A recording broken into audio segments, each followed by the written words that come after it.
So you're looking to achieve a CMMC certification. In this video, we're going to talk about the timeline, the expectations, what you can expect from your assessor, and what the outcome of the assessment is.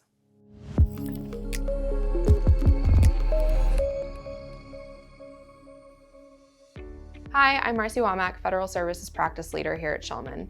Schellman's been doing federal assessment services for about 10 years, and we do hundreds of these assessments annually. So CMMC assessments are governed by the CMMC assessment process. Of course, this is all dependent on the finalization of that document as it's in draft, which is also dependent on the rulemaking process. So we're going to talk about what we're seeing currently within the joint surveillance assessments and what that process looks like, and then what we can expect moving from joint surveillance to formal CMMC certification assessments. One of the most important things as an organization when you come to Schellman or any C3PAO for assessment is to ensure you've identified your CUI, your controlled and classified information, because that's really the important components in terms of scope of the assessment, and that you understand the data flows and the other systems that are being impacted as you're handling that CUI within your organization.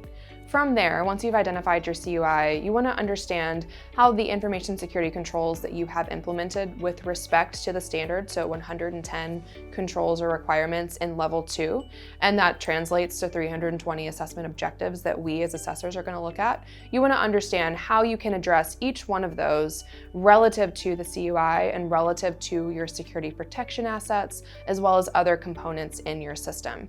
Those are all very key inputs to how we go about scoping assessment timeline, assessment cost, and how we really plan to execute that within your organization.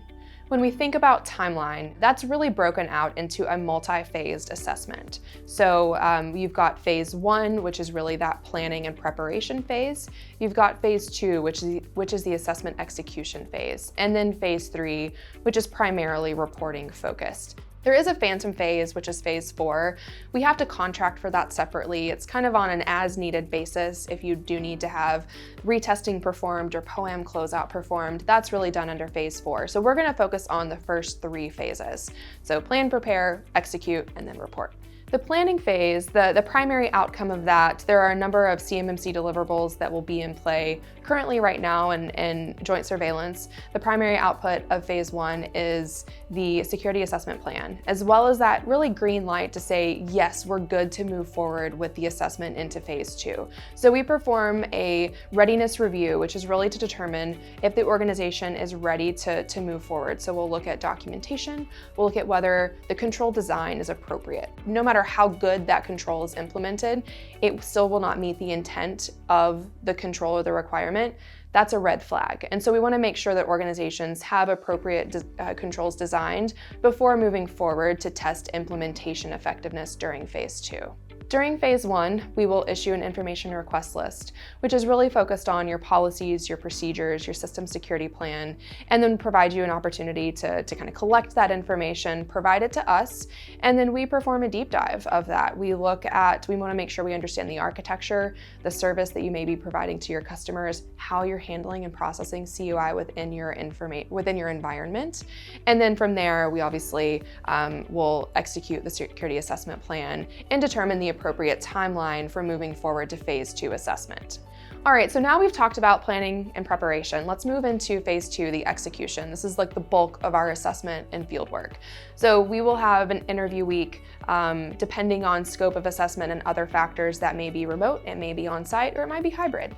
And we'll perform roughly a week of interviews to understand control implementation, make lots of observations. We'll ask your subject matter experts to demonstrate control implementation, to dig into a console and pull up a configuration and show us how that's operating. We want to make sure that SMEs have the right institutional knowledge and that it's following the policies and procedures that you've defined for them, and that it also aligns with the evidence that we receive during that process as well.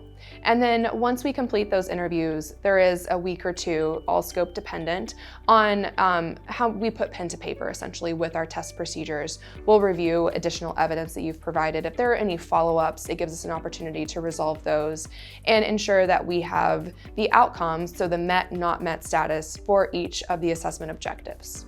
Once we've completed the testing and we have the met, not met status for each objective, we're going to move forward to the reporting period. At that point, in joint surveillance, it's putting together a security assessment report, or a SAR, with those results. We will have had a closing meeting with your organization to deliver those results. And if there were any deficiencies that we identified during testing, we tell you that in the process. We don't want any surprises, so we won't drop a finding, in the reporting phase. We want you to know about that ahead of time. And that way, if there are any discrepancies, we can resolve that. With the reporting, we issue a draft report. You have the opportunity to provide feedback or comments and make any updates to that, and then we finalize. From there, that report goes to your organization, and then you have the opportunity within joint surveillance to submit that to DoD, specifically the DCMA DIBCAC team that is also performing the assessment jointly. In the larger CMMC certification assessment, these phases and steps are further defined with some CMMC specific deliverables. That's all defined in the CAP, and again, is subject to finalization with the rulemaking process. So in summary, while CMMC assessments are occurring right now, kind of in that joint surveillance process, and will probably change a little bit as it moves into the formal CMMC certifications, the phases of assessments should not change. You're going to have phase 1, plan and prepare, phase 2, execute, and phase 3, report. And so now you have an idea of what to expect from the assessment, things that we'll look for, the different milestones that occur, and then ultimately how you get your results within the security assessment report. If you have additional questions or want to understand how to engage Schellman to complete your assessment or begin that process, go to our website, complete our Contact Us form, and a member of our team will reach out to you.